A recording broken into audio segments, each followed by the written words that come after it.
اعوذ باللہ من الشیطان الرجیم بسم اللہ الرحمن الرحیم وَإِذْ غَدَوْتَ مِنْ أَهْلِكَ تُبَوِّئُ الْمُؤْمِنِينَ مَقَاعِدَ لِلْقِتَالِ وَاللَّهُ سَمِيعٌ عَلِيمٌ إِذْ هَمَّتْ طَائِفَتَانِ مِنْكُمْ أَنْ تَفْشَلَ وَاللَّهُ وَلِيُّهُمَا وَعَلَى اللَّهِ فَلْيَتَوَكَّلِ الْمُؤْمِنُونَ وَلَقَدْ نَصَرَكُمُ اللَّهُ بِبَدْرٍ وَأَنْتُمْ أَذِلَّةٌ فَاتَّقُوا اللَّهَ لَعَلَّكُمْ تَشْكُرُونَ إِذْ تَقُولُ لِلْمُؤْمِنِينَ أَلَنْ يَكْفِيَكُمْ أَنْ يُمِدَّكُمْ رَبُّكُمْ بِثَلَاثَةِ آلَافٍ مِنَ الْمَلَائِكَةِ مُنْزِلِينَ بَلَىٰ إِنْ تَصْبِرُوا وَتَتَّقُوا وَيَأْتُكُم مِّن فَوْرِهِمْ هَٰذَا يُمْدِدْكُمْ رَبُّكُم بِخَمْسَةِ آلَافٍ مِّنَ الْمَلَائِكَةِ مُسَوِّمِينَ وَمَا جَعَلَهُ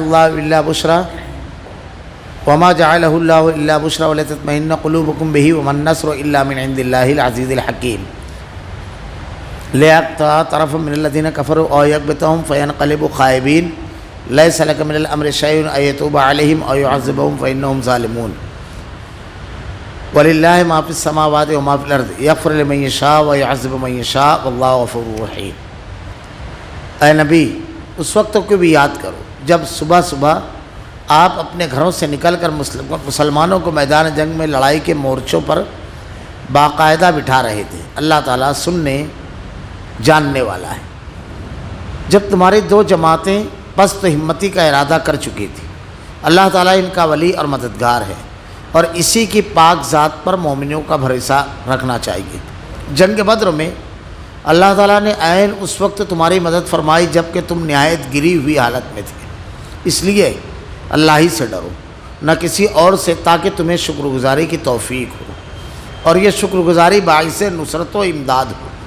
جب آپ مومنی کو تسلی دے رہے تھے، کیا آسمان سے 3000 فرشتے اتار کر اللہ تعالیٰ کا تمہاری مدد کرنا تمہیں کافی نہ ہوگا؟ کیوں نہیں، بلکہ اگر تم صبر و پرہیزگاری کرو یہ لوگ اسی دم تمہارے پاس آ جائیں گے تو تمہارا رب تمہاری امداد 5000 فرشتوں سے کرے گا جو نشاندار ہوں گے، اور یہ تو محض تمہارے دل کی خوشی اور اطمینان قلبوں کے لیے ہے، ورنہ مدد تو اللہ ہی کی طرف سے ہے جو غالب اور حکمت والا ہے۔ اس امداد الہی کا مقصد یہ تھا کہ اللہ کافروں کی ایک جماعت کو کاٹ دے یا انہیں ذلیل کر ڈالے اور سارے کے سارے نامراد ہو کر واپس چلے جائیں۔ اے پیغمبر آپ کے اختیار میں کچھ نہیں، اللہ چاہے تو ان کی توبہ قبول کرے یا عذاب دے، کیونکہ وہ ظالم ہے۔ آسمانوں اور زمینوں میں جو کچھ ہے سب اللہ ہی کا ہے، وہ جسے چاہے بخشے جسے چاہے عذاب کرے، اللہ تعالیٰ بخشش کرنے والا مہربان ہے۔ وَإِذْ غَدَوْتَ مِنْ أَهْلِكَ تُبَوِّئُ الْمُؤْمِنِينَ مَقَاعِدَ لِلْقِتَالِ وَاللَّهُ سَمِيعٌ عَلِيمٌ۔ اے نبی اس وقت کو بھی یاد کرو جب صبح صبح آپ اپنے گھر سے نکل کر مسلمانوں کو میدان جنگ میں لڑائی کے مورچوں پر باقاعدہ بٹھا رہے تھے۔ اللہ تعالیٰ سننے جاننے والا ہے۔ ان آیتوں میں غزوہ احد اور غزوہ بدر دو مشہور معرکے ہیں، دونوں کا تذکرہ کیا گیا ہے۔ غزوہ بدر جو ہے اہل ایمان اور کفار کے درمیان پہلا بڑا معرکہ ہے، اور غزوہ احد دوسرا معرکہ ہے۔ اس میں غزوہ احد کا تبصرہ ابتدا میں ہے اور اس کے بعد غزوہ بدر کا، یعنی جمہور مفسرین کے نزدیک اس سے مراد یہ جو بیان کیا جا رہا ہے کہ صبح صبح آپ مورچوں پر بٹھا رہے تھے، غزوہ احد ہے۔ غزوہ بدر میں جب مشرکین مکہ کو شکست ہوئی تو ان کا جوش انتقام بھڑک اٹھا اور انہوں نے یہ آپس میں یہ طے کیا کہ چونکہ تقریباً ہر گھر میں جس کو کہتے ہیں میت، یہ کیفیت تھی، تو اس کا انتقام لیں گے۔ اور وہ قافلہ جس کو روکنے کے لیے آپ بدر میں نکلے تھے، جس میں 262 کلو سونا اس مقدار کا مال تھا، یعنی پورے مکہ کے لوگوں کا مال تھا، تو وہ جو قافلہ لوٹا تھا تو ان لوگوں نے آپس میں مشورہ کر کے یہ کیا کہ اس قافلے کا کوئی شخص اپنا مال واپس نہیں لے گا، بلکہ یہ پورا مال اگلے سال جو جنگ ہوگی اس میں لگایا جائے گا، اور یہ اس موقع پر استعمال ہوا۔ اللہ کے نبی صلی اللہ علیہ وسلم غزوہ احد کے موقع پر صحابہ کرام کا آپ نے مشورہ لیا، اور جب مشورے کے لیے بیٹھے تو صحابہ کرام میں جو نوجوان صحابہ تھے اور وہ لوگ جن کو بدر میں شرکت کا موقع نہیں ملا، ان لوگوں نے کہا کہ اللہ کے نبی جا کر کے میدان میں جنگ کرنا چاہیے، اور اللہ کے رسول صلی اللہ علیہ وسلم کی یہ رائے تھی اور دیگر صحابہ کرام کی رائے تھی کہ نہیں، مدینہ میں رہ کر کے جنگ کرنا چاہیے. یہاں پر ہمارے لیے بڑی سہولت ہے.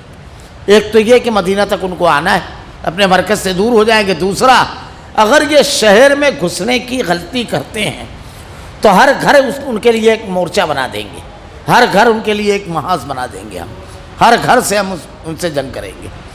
اور یہ رائے بہت بڑی تعداد کی تھی, یعنی عبداللہ بن ابی وغیرہ کی بھی یہ رائے تھی. لیکن کثرت رائے یہ تھی کہ نہیں, نکل کر جنگ کرنا ہے. اب اس میں وہ لوگ بھی تھے جو بدر میں شریک نہیں ہوئے, وہ چاہتے تھے کہ ہم کو اپنی بہادری کے جوہر دکھانے کا موقع مل جائے. اللہ کے نبی صلی اللہ علیہ وسلم نے جب کثرت کی یہ رائے دیکھی تو آپ نے وشاورہم فی الامر فاذا عزمتم فتوکل علی اللہ, مشورے کے لیے جب بیٹھا جائے اور جب تمام لوگوں کا اتفاق کثرت کا کسی بات پر ہو جائے تو اس کو مان لینا چاہیے اور اللہ پر توکل کر کے نکل جانا چاہیے. یہ ہے مشورہ. ہمارے یہاں کبھی کبھی ایسا ہوتا ہے کہ مشورہ جب دیا جاتا ہے, مشورہ دینے والے کا مشورہ قبول نہیں ہوتا ہے تو اس کو اختلاف ہو جاتا ہے, باہر نکل کر وہ تبصرہ کرنے لگتا ہے. مشورہ دینے کا ایک مطلب یہ کیا, آپ یہ یقین رکھیں کہ ہو سکتا ہے مجھ سے اچھی رائے آئے اور میری رائے رد ہو جائے, ہو سکتا ہے, اور اتحاد و اتفاق کا مظاہرہ کیا جائے. بہرحال آج جب غزوے کے لیے نکلے تو میدان جنگ کے قریب جب مقام شوط پر پہنچے تو منافقین کا سردار عبداللہ بن ابی نے کہا کہ میں نہیں سمجھتا کہ جنگ ہوگی اور یہاں آ کر کے کوئی فائدہ ہے. ہماری رائے یہ تھی کہ مدینہ میں رہنا چاہیے, میری رائے نہیں مانی گئی, بلا وجہ اتنا لمبا سفر کیا, وہ مختلف ہیلے بہانے کیا اور اپنے 300 ساتھیوں کو لے کر واپس ہو گیا. اب ذرا سا تصور کیجئے, محاذ پہ سامنے لشکر نظر آ رہا ہے اور ایک بڑی تعداد لشکر سے واپس ہو تو پورے لشکر کا حوصلہ ٹوٹتا ہے, پورے لشکر کو نقصان پہنچاتا ہے. یہ وتیرہ منافقین کا بتایا گیا ہے. دیکھیے, منافق جو ہوتا ہے مشکل ترین حالات میں حوصلہ دینے, مردانہ وار مقابلہ کرنے, ساتھ دینے کی بات نہیں کرتا ہے, طنز اور تعریض کر کے حوصلہ توڑنے اور نقصان دینے کی بات کرتا ہے. یہ اللہ تعالیٰ نے منافقین کا جو تذکرہ اتنی تفصیل سے قرآن میں کیا اس لیے کہ اہل ایمان اس کردار سے بچیں. جب اہل ایمان کے اوپر کوئی مصیبت آئے تو اس وقت تو طنز نہیں کیا جاتا ہے کہ ایسے کرنا تھا, یہ کرنا تھا, وہ کرنا تھا, یہ کیوں نہیں کیا, اور اس وقت تو سامنے والے کے موقف کو صحیح نہیں کہا جاتا ہے, بلکہ مقابلے پہ جب ڈٹے ہیں تو ہم ساتھ میں ہیں, پرواہ مت کر, میں ہوں, کیوں تو دکھ کر رہا ہے, تو اکیلا نہیں ہے, اہل ایمان تیرے ساتھ کھڑے ہیں, حوصلہ دیا جاتا ہے اور ساتھ چھوڑا بھی نہیں جاتا ہے. یہ تمام چیزیں بڑی خطرناک ہے. تو وہاں سے نکل گیا. جب وہ نکلا وہاں سے تو آگے اس کا تذکرہ آ رہا ہے. تو اللہ تعالیٰ نے یہ بتایا کہ صبح صبح بیٹھا رہے تھے تو مورچوں پر, اللہ تعالیٰ سب دیکھ رہا تھا, سب کچھ جاننے اور سننے والا ہے. اذ ہمت طائفتان منکم ان تفشلوا واللہ ولی ما وعلی اللہ فلیتوکل المؤمنون, جب تمہاری 2 جماعتیں پست ہمتی کا ارادہ کر چکی تھی. اوس اور خزرج کے 2 قبیلے تھے, ایک کا نام تھا بنو حارثہ اور دوسرے کا نام تھا بنو سلمہ. ان دونوں نے ارادہ کر لیا کہ واپس لوٹ جانا چاہیے, جب یہ ہو رہا ہے تو ہم کو بھی لوٹ جانا چاہیے. پس تو ہمتی کا ارادہ کر لیے تھے, لیکن یہ مومنین تھے پکے. یہ نقصان ہوتا ہے, وہ صرف نہیں ہٹا تھا. اگر میدان جنگ میں ایسے موقع پر ساتھی ہٹتے ہیں تو سامنے والی جو قوت ہمارے سامنے کھڑی ہے اس کو طاقت ملتی ہے کہ ان میں بھوٹ پڑ گئی, یہ کمزور ہو گئے, پورے نہیں ہے یہ. پہلا. دوسرا, اپنے لوگوں کا حوصلہ ٹوٹتا ہے. اور تیسرا, جو تمہارا کردار ہے تم دھوکہ دھڑی کرتے ہو. مشکل موقع پر بجائے یہ کہ مورل سپورٹ, اخلاقی سپورٹ, ہر قسم کا تعاون دینے کے, تم محاذ سے بھاگ جاتے ہو. یہ 3 چیزیں آتی ہے. تو اللہ تعالیٰ نے ارشاد فرمایا کہ ارادہ کر چکے تھے لیکن وہ اہل ایمان تھے. اللہ تعالیٰ ان کا ولی اور مددگار ہے. اللہ رب العالمین سے لو لگائے ہوئے تھے, اہل ایمان تھے. اللہ نے ان کے دل میں بات ڈال دی. اہل ایمان مسلمانوں نے آ کر کے کہا نہیں ہٹنا چاہیے. جب ایسا موڑا, ٹھیک ہے ان کا کردار ہے, وہ لوٹ گئے, لیکن ہم کو نہیں لوٹنا ہے. اللہ کے راستے میں یا تو جام شہادت نوش کرنا ہے, اب اللہ کا جو بھی فیصلہ ہو, ہم کو نبی کے ساتھ رہنا ہے. یہ جم گئے, ڈٹ گئے. چند جملے تھے, اللہ تعالیٰ نے ان کے دلوں میں بیٹھا دیا.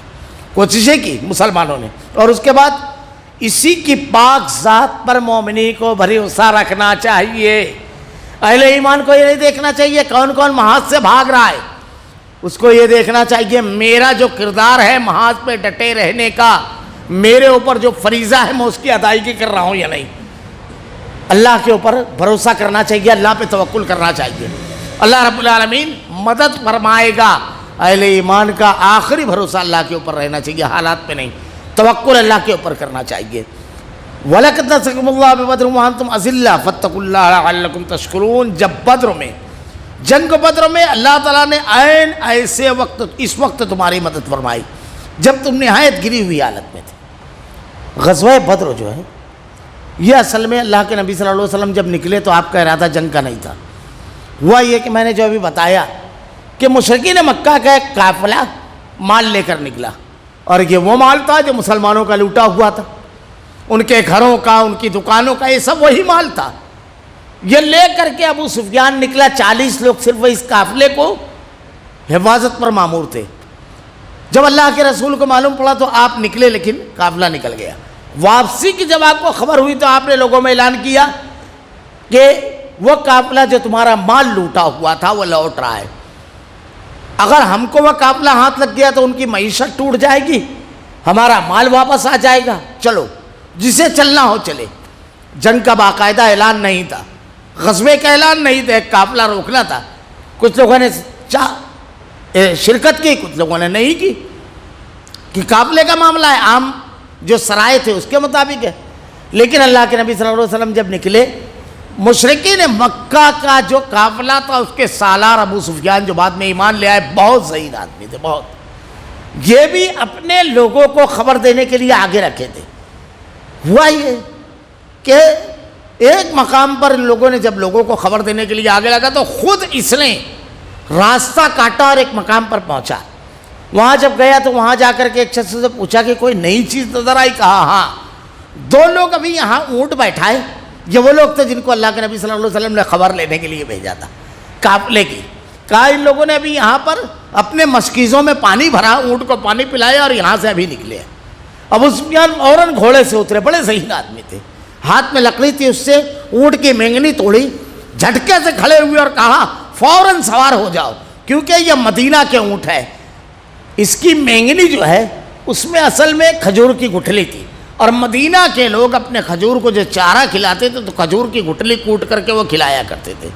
اتنے ذہین تھے کہ وہ مینگنی دیکھ کر سوار کا پتہ بتا دیتے تھے، اتنے ذہین تھے فوراً، اور پورا قافلے کا راستہ بدل دیا اور مکہ میں ایک خبر بھیجی کہ دیکھو ہمارا قافلہ محفوظ ہو گیا۔ لیکن مشرکین مکہ کے دماغ میں خناس تھا، یہ لوگ 1300 کا لشکر لے کر کے نکلے، کیونکہ جب یہ خبر پہنچی مکہ میں کہ قافلے کے اوپر حملہ ہونے والا ہے تو پورے مکہ میں بالکل جیسا کہنا چاہیے آگ لگ گئی، اور کہا کہ یہ ابن حضرمی کا قافلہ سمجھ رہے ہیں کیا؟ ان کا سمجھ میں آئے گا مسلمانوں کو کس سے صاحب کا ہے۔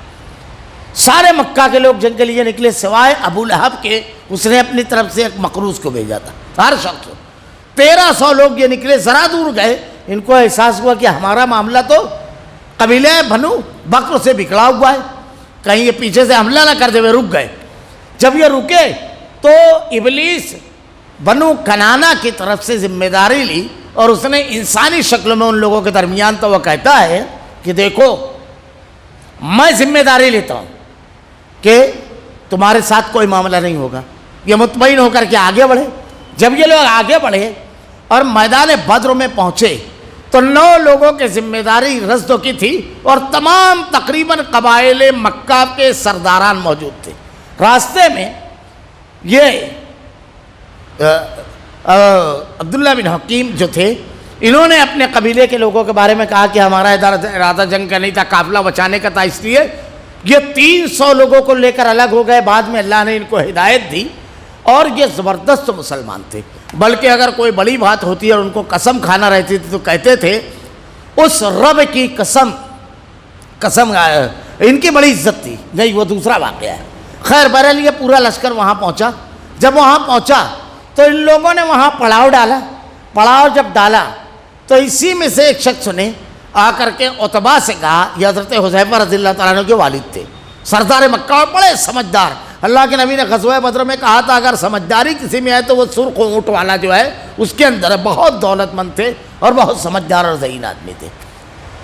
اس کے پاس گیا اور جا کر کے کہا دیکھو قافلہ ہمارا بچ گیا، اور ابن حضرمی کا جو معاملہ ہے اس کو قتل کیا تھا مسلمانوں نے، تو اس کی دیت تم اپنے ذمے لے لو اور اس کے مال کا معاملہ اپنے ذمے لے لو، جنگ ٹل جائے گی. کیونکہ معاملہ ایسا ہے کہ ہماری ہی خاندان کے لوگ سب ہمارے سامنے کھڑے ہیں. عتبہ نے کہا مجھ کو بالکل جنگ نہیں پسند ہے، مگر اس حنیظلہ کے پوت کا کیا کرو گے؟ فتنہ جگانے میں ایک نمبر ہے. کون؟ ابو جہل. جب یہ ابو جہل کے پاس پہنچا تو ابو جہل سے جا کر کے کہا کہ عتبہ نے ایسا ایسا پیغام دیا ہے. تو ابو جہل کہتا ہے عتبہ، ارے اس کا سینہ سوج گیا مسلمانوں کو دیکھ کر. ہائی کتنی تعداد؟ 313 ان کی. اور سنو اس کا بیٹا بھی ہے ان لوگوں میں. جبکہ عتبہ نے کیا کہا تھا، لوگوں ان کا معاملہ چھوڑ دو، عرب کے لوگوں نے ان کو مار دیا تو تمہارا کام، اور نہیں تو جنگ کرو گے تو کس کو مارو گے؟ اپنے ہی خون سے لڑو گے. بہرحال اس نے یہ کیا کہ ابن حضرمی کے لڑکیوں کو بلایا اور کہا کہ تو اپنی مظلومی پکار، اور معاملہ گرم ہو گیا. بہرحال جنگ نہیں ٹلی. ادھر کیا ہوا، اللہ کے نبی صلی اللہ علیہ وسلم جب لشکر لے کر کے نکلے اور آپ کو جب معلوم پڑا کہ قافلہ بچ نکلا اور بدر میں ان لوگوں کا لشکر آیا ہے، تو ان لوگوں کا ارادہ تھا اگر جنگ نہ بھی ہو تو 3 روز ہم کھائیں گے پیئیں گے، ہمارے لیے لونڈیاں ناچیں گی اور گائیں گی، اور ہماری دھاک پوری جزیرۃ العرب پہ بیٹھ جائے گی، اور مسلمانوں کی ساکھ کو بہت بڑا نقصان پہنچتا. اللہ کے نبی صلی اللہ علیہ وسلم بدروں کی طرف بڑھے. آپ نے تمام صحابہ کو بیٹھ کر مشورہ کیا. اب معلوم پڑ گیا، اللہ نے وحی نازل کر لی کہ اب تمہارا ٹکراؤ قافلے سے نہیں لشکر سے ہے، اور آپ کا ارادہ جنگ کا نہیں تھا. اس لیے صرف 2 گھوڑے تھے اور اونٹ بھی جو تھے 70 تھے. ایک اونٹ پر 3 آدمی سوار تھے. اللہ کے نبی کے حصے میں جو اونٹ آیا اس میں حضرت علی اور مرثد بن نبی مرثد غنوی رضی اللہ تعالیٰ عنہ تھے. یہ معاملہ تھا. اور 313 14 یا 17 لوگوں نے تعداد لکھی ہے. جب یہ لوگ میدان جنگ کے قریب پہنچے اور آپ نے مشورہ کیا تو حضرت ابوبکر، حضرت عمر رضی اللہ تعالیٰ عنہ، ان لوگوں نے زبردست تقریریں کی. حضرت مقداد نے، یہ تینوں مہاجرین تھے. اللہ کے نبی صلی اللہ علیہ وسلم نے کہا لوگوں مجھ کو رائے دو، مشورہ دو. انصار 86 مہاجرین تھے، باقی سب انصار تھے، اور انصار سے یہ معاہدہ تھا کہ مدینہ میں اللہ کے نبی کی حفاظت کریں گے، مدینہ کے باہر رہ کر نہیں. جب بیعت عقبہ اولا اور بیعت عقبہ ثانی ہوئی اس میں اللہ کے نبی صلی اللہ علیہ وسلم نے انصار سے پھر تیسری مرتبہ چوتھی مرتبہ جب پوچھا تو انصار میں سے حضرت سعد بن معاذ کھڑے ہوئے. اللہ اپنی بے شمار رحمت نازل فرمائے ان پر. انہوں نے کہا کہ اللہ کے رسول آپ کا اشارہ ہم لوگوں کی طرف ہے. سنیے اللہ کے نبی، ہم آپ پر ایمان لائے، ہم نے آپ کو اللہ کا رسول تسلیم کیا. اللہ کے نبی آپ جو چاہیں ہمارے بارے میں فیصلہ کریں، رب العالمین اللہ واللہ اللہ جانتا ہے، ہم کو وہ فیصلہ منظور ہے. اگر آپ کسی سے دوستی کریں گے ہم اس کو دوست رکھیں گے، جس سے آپ دشمنی کریں گے ہم اس کو اپنا دشمن جانیں گے. اللہ کے نبی ہماری مال میں سے جو آپ لے لیں گے وہ ہم کو زیادہ محبوب ہے اس مال سے جو آپ چھوڑ دیں گے. اللہ کے رسول آپ اگر بر کے غمات تک ہم کو لے کر چلیں اور ٹھانٹے مارتے سمندر میں چھلانگ لگانے کا کہیں تو ہم چھلانگ لگائیں گے. اور اللہ کے نبی آپ بلا جھجک فیصلہ کیجیے. اللہ کے رسول ہم جنگ کے بیٹے ہیں، جواں مردی کے ساتھ لڑیں گے، اور کل میدان جنگ میں ہمارے وہ جوہر آپ کو دکھیں گے کہ اللہ آپ کی آنکھیں ٹھنڈی کر دے گا اللہ رب العالمین. اور اللہ کے نبی ہم موسیٰ کی قوم کی طرح نہیں کہیں گے اذهب انت وربک فقاتلا انا هنا قاعدون، کہ تم اور تمہارا رب جا کر لڑے. اے اللہ کے رسول آپ بلا جھجک فیصلہ کیجیے جو فیصلہ کرنا ہے. آپ کا چہرہ دمک اٹھا. آپ نے حضرت سعد بن معاذ کو دعا دی. یہ بھی ایک سنت ہے، جب کوئی خیر اور اچھائی کا کام کرے اس کے سامنے اس کو دعا دینا چاہیے تاکہ اس کا حوصلہ اور بڑھے، دل خوش ہو اور نیکی کی طرف وہ آگے بڑھے. اللہ کے نبی رسول صلی اللہ علیہ وسلم نے اس کے بعد فیصلہ کیا جنگ کا. پھر واقعہ مشہور ہے کہ جب آپ ایک مقام پر جا کر رکے تو ایک صحابی نے آ کر پوچھا اللہ کے نبی کیا یہ اللہ کی طرف سے کہ آپ کو یہاں رکنا ہے؟ اللہ کے نبی نے کہا نہیں، یہ تو میں نے فیصلہ کیا. کہا نہیں. اللہ کے نبی جتنے چشمے سب چشموں سے گزرتے ہوئے آخری چشمے پر پڑاؤ ڈال لیے. پانی پورا ہمارے قبضے میں رہے گا، یہ پہلا فائدہ ہم کو ملے گا دشمن کے بالکل قریب. آپ کو بڑی رائے پسند آئی، آپ نے آخری چشمے پر پڑاؤ ڈالا. اور اس کے بعد حضرت سعد بن معاذ آئے اور آ کر کے کہا اللہ کے نبی ایک چھپر بنا دیتے ہیں ہم، آپ اس چھپر پہ رہیے، میدان جنگ میں بھی آپ نظر رکھیے، اگر جنگ میں وہ ہوا جو آپ کی خواہش ہے، اللہ نے فتح دی، فبہا، اللہ رب العالمین کا فضل و کرم، انعام اور احسان، اور معاملہ اگر اس کے الٹ ہوا تو ایک تیز رفتار سواری ہم یہاں کھڑی رکھتے ہیں، 2، آپ یہاں سے فوراً نکل جائیے مدینہ، ہمارے پیچھے جو بھائیوں کو ہم چھوڑ کر آئے ہیں، واللہ اگر انہیں معلوم ہوتا کہ جنگ ہونے والی ہے تو وہ پیچھے نہیں رہتے، ہم سے زیادہ آپ پر جان نثار کرنے والے، ہم سے زیادہ آپ پر مال قربان کرنے والے، ہم سے زیادہ آپ سے محبت کرنے والے ہیں ہمارے وہ ساتھی۔ اللہ کے نبی نے پھر دعا دی حضرت سعد بن معاذ کو۔ یہ اپنے بھائی کے بارے میں آدمی کا وہ ہونا چاہیے تبصرہ، جو کسی وجہ سے نہیں آیا۔ اور وہ صحابہ اکرام جو شریک نہیں تھے غزوہ بدر میں، جب ان کو یہ معلوم پڑا تو ان کے دل خوش ہو گئے کہ سعد بن معاذ نے ہمارے بارے میں یہ کہا، اللہ کے رسول صلی اللہ علیہ وسلم کے بارے میں۔ اور اس کے بعد اللہ کے نبی صلی اللہ علیہ وسلم پر اللہ تعالیٰ نے جو مدد نازل فرمائی، اللہ نے اس کا تذکرہ کیا ہے، بدر میں عین اس وقت تمہاری مدد فرمائی جب تم انتہائی گری ہوئی حالت میں تھے۔ نہایت گری ہوئی حالت میں کیسے؟ چھوٹا سا لشکر، محدود تعداد، جنگی تیاری سے نہیں نکلے ہیں، ویسی کہ اپنے سے 3-4 پٹ بڑے لشکر سے سابقہ پڑے گا، یہ سب نہیں ہے۔ لیکن اب اللہ تعالیٰ نے کیا کیا؟ اللہ نے نہایت گری، اس لیے اللہ سے ہی ڈرو تاکہ تمہیں شکر گزاری کی توفیق دو۔ اس وقت اللہ نے تمہاری مدد کی۔ پہلی مدد کیا آئی؟ پہلی مدد یہ کہ اللہ کے نبی جب غزوہ بدر میں پہنچے تو آپ نے لشکر کو روکا، روکنے کے بعد صحابہ اکرام سے کہا کہ ذرا رپورٹ نکالو، دیکھو۔ تو 3 صحابہ اکرام، سعد بن ابی وقاص، حضرت علی رضی اللہ تعالیٰ عنہ اور حضرت غالباً سعید بن زید، ان لوگوں کو بھیجا۔ جب یہ گئے، جا کر کے انہوں نے دیکھا تو 2 مشرکین مکہ کے غلاموں کو پکڑ کر لے کر آئے۔ اللہ کے نبی نماز پڑھ رہے تھے اور بڑی گریہ زاری کے ساتھ اللہ کے نبی نے دعا کی تھی اللہ سے۔ تو اللہ کے رسول صلی اللہ علیہ وسلم نماز پڑھ رہے تھے، ان لوگوں نے پوچھا کون ہو؟ قافلے سے ہو؟ کہا نہیں، لشکر سے۔ یہ پہاڑی کے پیچھے لشکر ہے؟ کہا نہیں، جھوٹ بولتے ہو۔ مارا کو، کیونکہ وہ چاہتے تھے قافلہ ملے۔ جب اللہ کے نبی نماز سے فارغ ہوئے تو کہا جب وہ جھوٹ بولتے تھے تو تم نے اس کو چھوڑ دیا، اور جب انہوں نے سچ بولا تو مارا۔ کہا تم کس سے ہو؟ کہا قافلے سے، لشکر سے۔ کہا کتنی تعداد ہے؟ کہا ہم نہیں جانتے۔ ماہرین نے لکھا ہے، میں اس پر اس سے پہلے کئی مرتبہ کہہ چکا ہوں، کسی کے ذہن سے راز اکلوانا ہے تو سوال ایسا ہونا چاہیے کہ سامنے والے کو محسوس ہو کہ اس کا تعلق راز سے ہے ہی نہیں۔ اللہ کے نبی صلی اللہ علیہ وسلم نے یہ 1400 سال پہلے کیا ہے۔ انٹیلیجنس کے ماہرین کی تعلیم دیتے ہیں آج۔ کیا اللہ کے نبی نے پوچھا؟ نہیں بتائے تعداد۔ اللہ کے نبی نے کہا چھوڑ دو۔ اچھا یہ بتاؤ کتنے اونٹ روزانہ کٹتے ہیں؟ انہوں نے سوچا اس کا کیا تعلق لشکر کی تعداد سے؟ کہا 9 یا 10۔ اللہ کے نبی نے کہا ان کی تعداد 900 سے 1000 کے درمیان ہے۔ ایک اونٹ 100 آدمیوں کے لیے کافی ہوتا ہے، اس حساب سے ان کی 900 یا 1000 تعداد ہے۔ اللہ کے نبی نے فوراً اندازہ لگا لیا۔ اس کے بعد اللہ کے رسول صلی اللہ علیہ وسلم نے لشکر کو جو رکھا تو پہلی مدد اللہ کی آئی کہ اللہ تعالیٰ نے بارش برسائی، ہلکی بارش میں مسلمانوں نے غسل کیا، ساری تھکاوٹ اتر گئی، بالکل چست بدن ہو گیا اور ریت جم گئی، اور مشرکین مکہ کی طرف خوب موسلادھار بارش ہوئی۔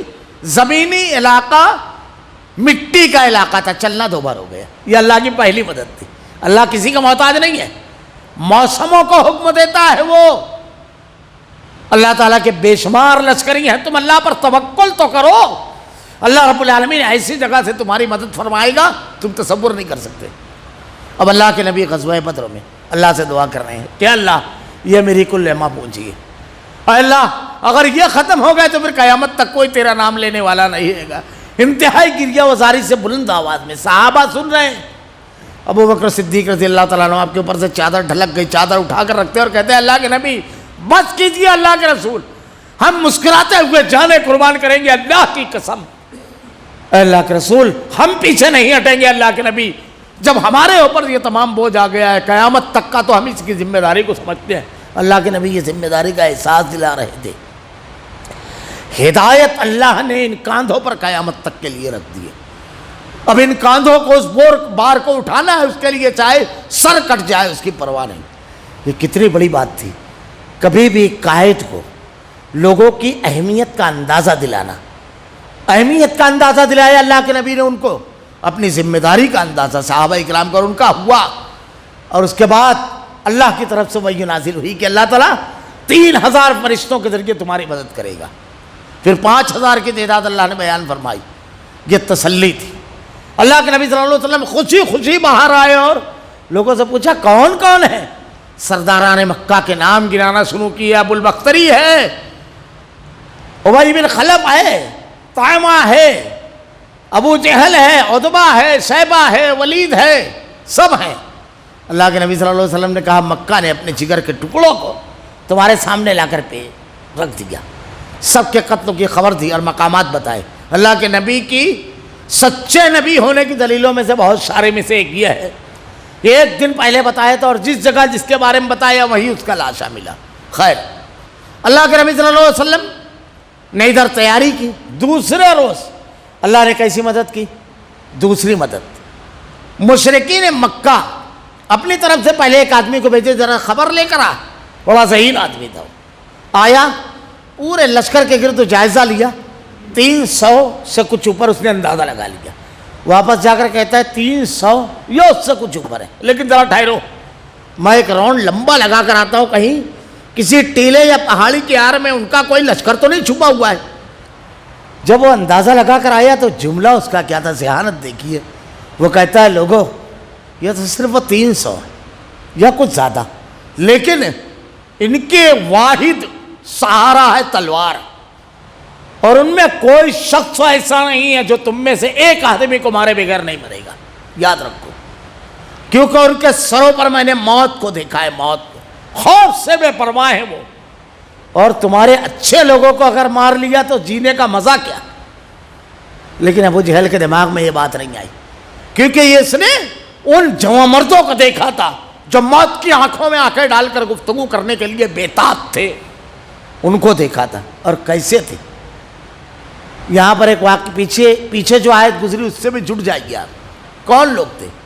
اللہ تعالیٰ نے کہا بتانا، کافروں کو دوست نہ بناؤ۔ کون تھے یہ وہ تھے نبی کے ماننے والے جنہوں نے دشمن کی شکل میں، جب باپ آیا تو حضرت حذیفہ کھڑے ہیں عتبہ کے سامنے، بھائی آیا حذیفہ کھڑے ہیں ولید کے سامنے، چچا آیا حذیفہ کھڑے ہیں شیبہ کے سامنے، حضرت عمر رضی اللہ تعالیٰ عنہ اپنے ماموں عمرو بن ہشام کے سامنے، ابو عبیدہ بن جراح اپنے باپ کے سامنے، مصعب بن عمیر، وہب بن عمیر، عزیر بن حمیر کے سامنے، ابو بکر اپنے بیٹے عبد الرحمن کے مقابل کھڑے ہوئے ہیں، حضرت علی عقیل اور حارث کے سامنے کھڑے ہوئے ہیں، حضرت حمزہ اپنے بھائی عباس کے سامنے کھڑے ہوئے ہیں، اللہ کے نبی اپنے داماد آس کے، آپ دیکھتے جائیے رشتے، انہوں نے رشتوں کی پرواہ نہیں کی۔ بتانا کس کو دوست بنانا ہے یہ بھی یہاں طے کر لیجئے، پچھلا جو درس ہو گیا تھا اس کو اس سے جوڑ دیجئے۔ اہل ایمان جو ہوتے ہیں مشکل ترین حالات میں حق کی پرواہ کرتے ہیں، رشتوں کی نہیں۔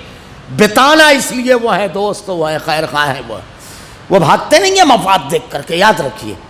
تو اللہ کے نبی صلی اللہ علیہ وسلم کی دوسری مدد کیسی آئی؟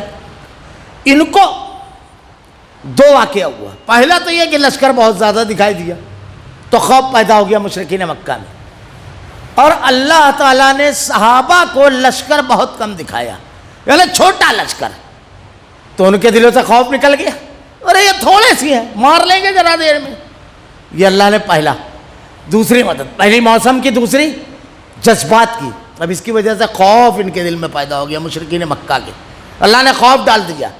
بہت بڑی چیز ہے، دیکھیے جنگ میں، مقابلے میں آدمی ہار جاتا ہے کوئی بات نہیں ہے، پھر لڑتا ہے، لیکن اگر حوصلہ ہار جائے تو لڑتا ہی نہیں۔ حوصلے ہار گئے یہ لوگ۔ اس کے بعد میں اختصار کرتا ہوں، جب جنگ کا آغاز ہوا اللہ رب العالمین نے کیا کہا؟ جب تم انتہائی گری ہوئی حالت میں تھے، اللہ تعالیٰ نے عین اس وقت تمہاری مدد فرمائی۔ گری ہوئی حالت میں تھے، کس حالت میں، کس لیے گری ہوئے تھے؟ ذرا سا غور کرو، آپ کی تعداد کم تھی، آپ کے پاس وسائل نہیں تھے، آپ اپنے مرکز سے بہت دور تھے، تیاری سے نہیں آئے تھے، دشمن پوری تیاری سارے وسائل کے ساتھ آیا تھا، یہ گری ہوئی حالت تھی۔ لیکن ایک حالت گری نہیں تھی، وہ کون سی؟ تمہارے ایمان کی، تمہارے تقوی کی، تمہاری نیکیوں کی، تمہارے عمل کی، اللہ کے دین پر جمنے کی حالت اعلیٰ تھی۔ تو اللہ تعالیٰ نے کیا کہا؟ اس لیے اللہ ہی سے ڈرو تاکہ تمہیں شکر گزاری کی توفیق دے۔ اللہ نے تمہاری مدد فرمائی انتہائی گری ہوئی حالت میں۔ کس سے ڈرنا ہے؟ اللہ سے، اس سے نہیں ڈرنا ہے، وہ تو گری ہوئی حالت میں بھی کچھ نہیں بگاڑ پائیں گے۔ ذرا سا پلٹ گیا ترتیب، آپ انتہائی گری ہوئی حالت میں ہوں گے تو سامنے والا کچھ بگاڑ پائے گا آپ کا؟ اللہ کل شعین قدیر، ایک پتا بھی اللہ کی مشیت کے بغیر نہیں ہلتا ہے۔ اب کس سے ڈرنا ہے؟ پوری طاقت بھی رہے گی تو فرعون پورے لشکر کے ساتھ ڈوبا، کسی اسرائیلی کو کوشش کرنا پڑی کہ ایک ڈبکی اس کو لگائے، کرنا پڑا۔ تو کس سے ڈرنا ہے؟ اللہ سے۔ اور جب اللہ سے ڈرو گے تو اس کی مدد آئے گی، تو کیا؟ تاکہ تم کو شکر گزاری کی توفیق ہو۔ جب اللہ سے ڈرو گے تو اللہ کی مدد آئے گی، اور مدد آئے گی تو کیا کرو گے تم؟ اللہ کا شکر ہوگا، اس کی توفیق دے گا اللہ تعالیٰ۔ استقل للمؤمنین ان یکفیکم ان یمدکم ربکم بثلاثۃ آلاف من الملائکۃ منزلین، اور یہ شکر گزاری باعث نصرت و امداد ہے۔ جب آپ مومنین کو تسلی دے رہے تھے، اللہ کے نبی جب آئے چھپر سے تو آپ نے کہا، یہ سب بتانے کے بعد، لوگوں سنو، اللہ جنت کی خوشخبری دیتا ہے، اور دوڑ کر لپک کر لڑو۔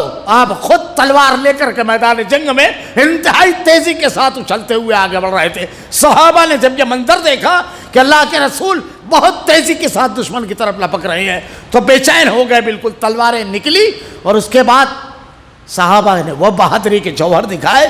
14 صحابہ صرف شہید ہوئے غزوہ بدر میں، 70 کو مارا، 70 کو گرفتار کیا۔ اللہ کے نبی نے ارشاد فرمایا، سیہزمہم الجمع ویولون الدبر، ابھی یہ مجمع شکست تو کھائے گا۔ وما رمیت اذ رمیت ولکن اللہ رمی، آپ نے مٹی اٹھائی اور پھینکا لشکر کی طرف۔ اللہ تعالیٰ کہتا ہے تم نے نہیں، ہم نے پھینکی، ہر مشرک کے اوپر پڑی۔ اللہ کے نبی صلی اللہ علیہ وسلم نے فتح کی خبر سنائی اور کہا، لوگوں جنت کی طرف لپکو، میں تمہیں خبر دیتا ہوں، خوشخبری، کہ اگر اللہ کے راستے میں لڑتے ہوئے شہید ہو جاؤ تو اللہ تمہیں جنت دے گا۔ عمیر بن حمام رضی اللہ تعالیٰ عنہ کہتے ہیں بک بک، آپ نے کہا یہ بک بک کیا ہے؟ کہا واہ واہ، جنت، اے اللہ کے نبی، اے اللہ کے رسول، ہاتھ میں کھجوریں کھا رہے ہیں۔ کہتے ہیں اللہ کے نبی مجھ سے دعا، میرے لیے دعا کیجئے کہ اللہ مجھ کو جنت دے، میں حاصل کروں گا جنت، سچا وعدہ آپ نے بتایا ہے اللہ کا۔ اللہ کے نبی نے کہا تو جنتیوں میں سے۔ میدان جنگ میں جا کر شہید ہو گئے حضرت عمیر بن حمام رضی اللہ تعالیٰ عنہ۔ اللہ کے نبی صلی اللہ علیہ وسلم نے حکم دیا، پھر اس کی تفصیلات ہیں جو ہوا تو اللہ تعالیٰ نے، تم تسلی دے رہے تھے، کیا آسمان سے 3000 فرشتے اتار کر اللہ تعالیٰ کا مدد کرنا تمہارے لیے کافی نہ ہوگا؟ اللہ نے کہا 3000۔ اب اس کے بعد بلا ان تصبروا وتتقوا ویاتوکم من فورہم، کیوں نہیں، بلکہ اگر تم صبر اور پرہیزگاری کرو، صبر و ڈٹ جاؤ، پرہیزگاری، گھمنڈ یہ سب نہیں آنا چاہیے، تو یہ لوگ اسی دم تمہارے پاس آ جائیں گے اور تمہارا رب تمہاری امداد 5000 فرشتوں سے کرے گا۔ 5، آپ تاریخ پڑھیے اللہ رب العالمین نے کیسی مدد کیا غزوہ بدر میں۔ اکرمہ رضی اللہ تعالیٰ عنہ کہتے ہیں، ابو جہل کا جو لڑکا ہے، ایمان نہیں لائے تھے، کہا میں مقابلے کے لیے چل رہا تھا، میں نے دیکھا میرے سامنے ایک کافر تھا، اچانک اس کی گردن کٹ کے گزری، جب کہ اترے اطراف میں کوئی نہیں تھا۔ حضرت عباس رضی اللہ تعالیٰ کہتے ہیں کہ میں نے بھی ایسا ہی ایک منظر دیکھا، ایک صحابی کہتے ہیں طلاق کی آواز آئی، ایک سخت جان کافر تھا، میں نے جب دیکھا تو ایک کوڑے کا کالا نشان اس کی پیشانی سے ناک تک تھا اور وہ گرا۔ ایک صحابی کہتے ہیں میں تلوار لے کر بڑی تیزی سے ایک مشرک کے پیچھے دوڑ رہا تھا، میری تلوار کی زد میں نہیں تھا وہ، اور اس کی گردن کٹی۔ یہ سارے صحابہ کی واقعات بنائے۔ حضرت عباس رضی اللہ تعالیٰ عنہ اللہ کے نبی کے چچا گرفتار ہوئے، ایک صحابی نے کہا میں نے گرفتار کیا۔ حضرت عباس کہتے ہیں غلط بات ہے، مجھ کو تو ایک بغیر بال والے انتہائی گورے چٹے شخص نے گرفتار کیا۔ اللہ کے نبی نے ارشاد فرمایا صحابی سے کہ اللہ نے ایک بزرگ فرشتے کے ذریعے تمہاری مدد کی، اور وہیں کیا ہوا جانتے ہو؟ وہیں پر کیا ہوا؟ جب فرشتوں کا نزول ابلیس نے دیکھا جو میدان جنگ میں ان کے ساتھ تھا تو بھاگنے لگا، تو مشرکین مکہ کے ایک سردار نے اس کو جب روکا تو سینے پر گھونسا مارا، اور جملہ کیا کہتا ہے؟ اللہ آج غضبناک ہے، انی اخاف اللہ، یہ جملہ رہا یاد رکھیے، شیطان اللہ سے ڈرتا ہے، یاد رکھیے، انی اخاف اللہ، میں اللہ سے ڈرتا ہوں، یہ اس کا اعتراف ہے۔ اور کہا آج اگر میں رکا تو ختم معاملہ، میں بھاگ کر سمندر میں جا کر پناہ لوں گا۔ شیطان سے جب پناہ مانگنا ہے تو قل اعوذ برب الفلق، قل اعوذ برب الناس بتائی گئی ہے۔ قل اعوذ برب الفلق، پھاڑنے والے رب کی ذات سے پناہ مانگتے ہو۔ قل اعوذ برب الناس، لوگوں کے رب سے، مالک الناس، الہ الناس، تین صفتیں ہیں۔ کتنا بھی بڑا شیطان کھبیس ہو، بار بار پڑھیے اس کو، بار بار پڑھیے، کسی کی ضرورت نہیں پڑے گی آپ کو جھاڑ پھونکنے کی، غلط صحیح سب جانے دو، آپ بار بار پڑھیے اور سورہ فاتحہ پڑھیے۔ یہ حدیثوں میں ثبوت ہے، کافی ہے انی اخاف اللہ، وہ اللہ سے ڈرتا ہے، اب اللہ کی پناہ طلب کریں گے، نہیں رک سکتا وہ کتنا بھی بڑا ہو، تجربہ کر کے دیکھیے۔ اللہ نے بیان فرمایا ہے قرآن میں۔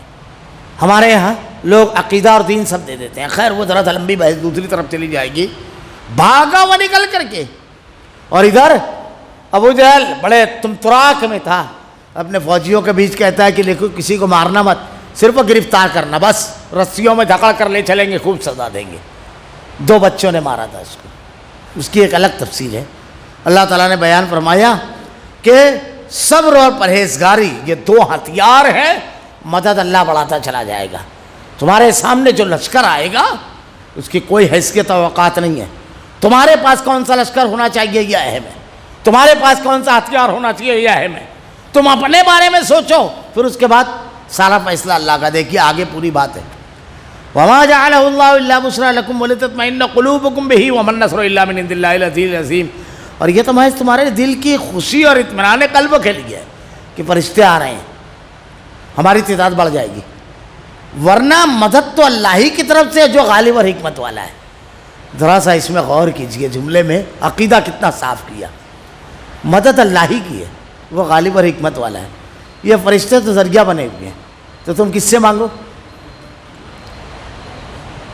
ارے اللہ کے نبی خود نہیں کر پائے، ان کو اللہ تعالیٰ نے فرشتے بھیجے، اور فرشتوں کے بارے میں کہا یہ نہیں، یہ تو اللہ نے بھیجا، یہ اللہ کی مخلوق ہے، جس خالق نے بھیجا اس کی طرف رجوع ہو۔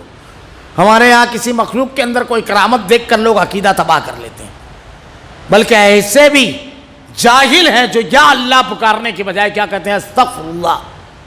عبد القادر جیلانی کے بارے میں یہ کہتے ہیں کہ ان کو پکارو، استغفر اللہ۔ آگے آ رہی ہے وہ بحث مفصل، ایک جملے میں اللہ نے پوری بدعقیدگی کو رد کر دیا۔ اللہ تعالیٰ کیا کہہ رہا ہے؟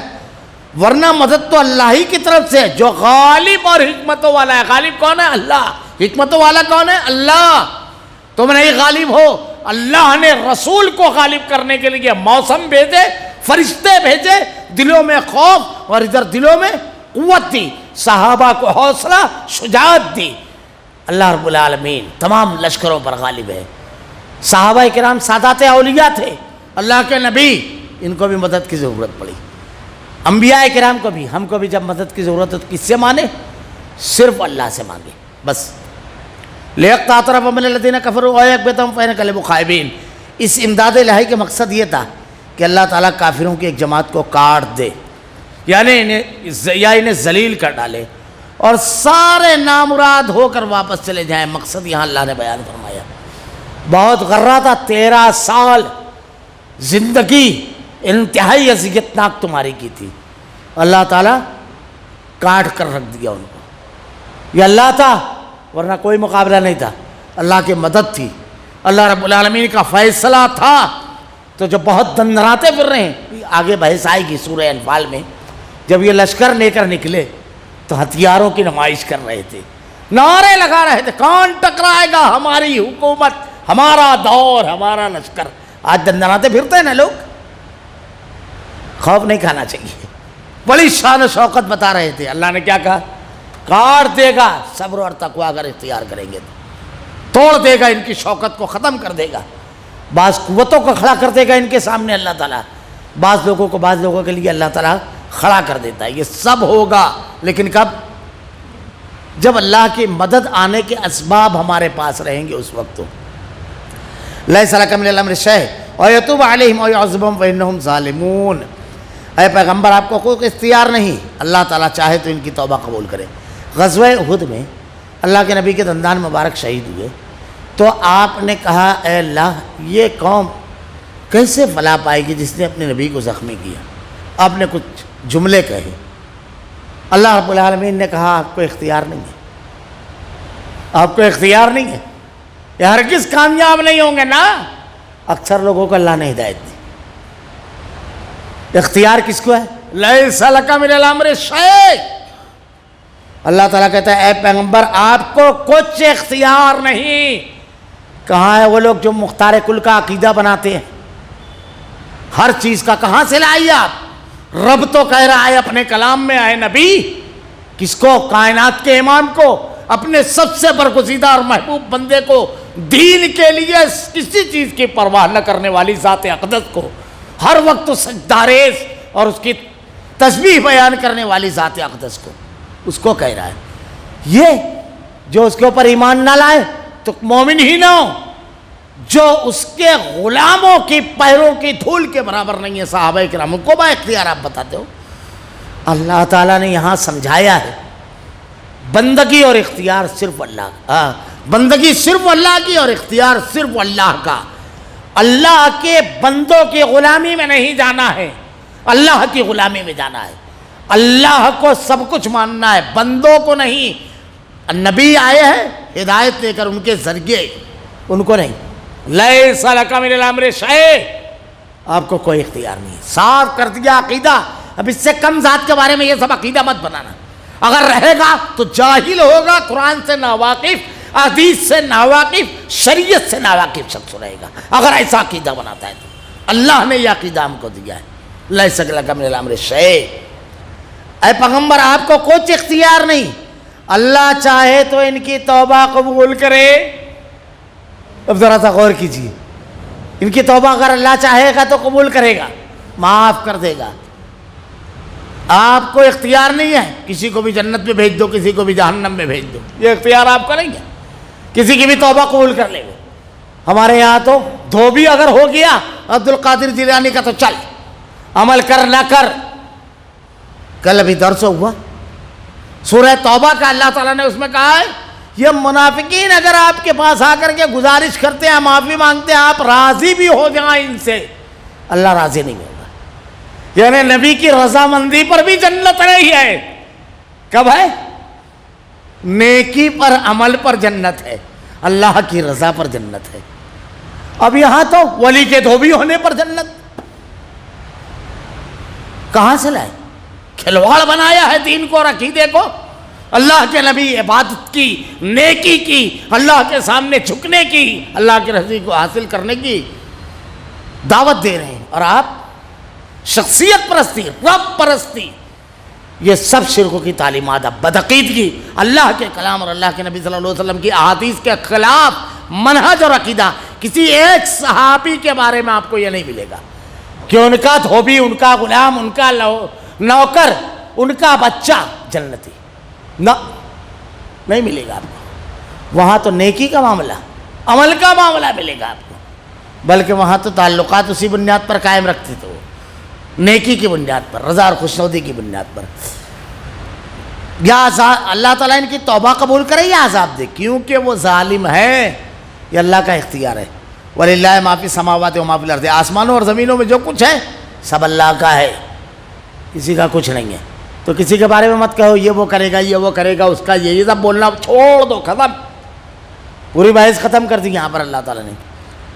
یغفر لمن یشاء ویعذب من یشاء، وہ چاہے بخش دے وے، 100 قتل کرنے کے بعد 99 پھر 100 قتل کرنے کے بعد توبہ کرے، معاف کر دیتا ہے وہ۔ اور نہیں تو دو لوگ آپس میں بات کر رہے ہیں، بنی اسرائیل کے ایک نیک تھا کہ کبھی کبھی غلطی بھی ہوتی تھی، تو اس کو بولے تو اس کو اللہ کبھی جنتی دے گا، نیک آدمی۔ اللہ تعالیٰ نے دونوں کو موت دی، اور وہ نیک جس نے فیصلہ سنایا تھا، کہا جنت میری، اختیار میرا، تو کون ہوتا ہے؟ اللہ نے اس کو جہنم میں ڈال دیا۔ میرے بندے کی نا امید کرے گا تو کون ہوتا ہے یہ کہنے والا؟ ہم کو اختیار نہیں ہے، صرف نیکی کرنا ہے۔ جسے چاہے بخشے، جسے چاہے عذاب کرے۔ تم نہیں، جس کو چاہو بھیجو، جس کو چاہو روکو، تم خود جاؤ گے یا نہیں پہلے یہ سوچو۔ اللہ کا اختیار ہے، وہ جسے چاہے بخشے، جسے چاہے عذاب کرے۔ اور پھر اس کے بعد واللہ غفور رحیم، اللہ تعالیٰ بخشش کرنے والا اور مہربان ہے، بہت بخشنے والا، مہربان ہے، اس لیے اس کی بخشش اور اس کی مہربانی کی صفت بیان کی کہ آدمی گناہ اگر ہو جائے، غلطی ہو جائے تو اس سے معافی مانگے، وہ بڑا بخشنے والا، بڑا مہربان، بڑا رحیم و کریم ہے۔ اللہ رب العالمین سے دعا ہے رب العالمین اہل ایمان کی جو صفت بیان فرمائی ہے رب العالمین وہ صفت ہمارے اندر پیدا فرما، مشکل ترین حالات میں رب العالمین صبر اور تقوی کی توفیق دے رب العالمین، ہماری مدد فرما رب العالمین۔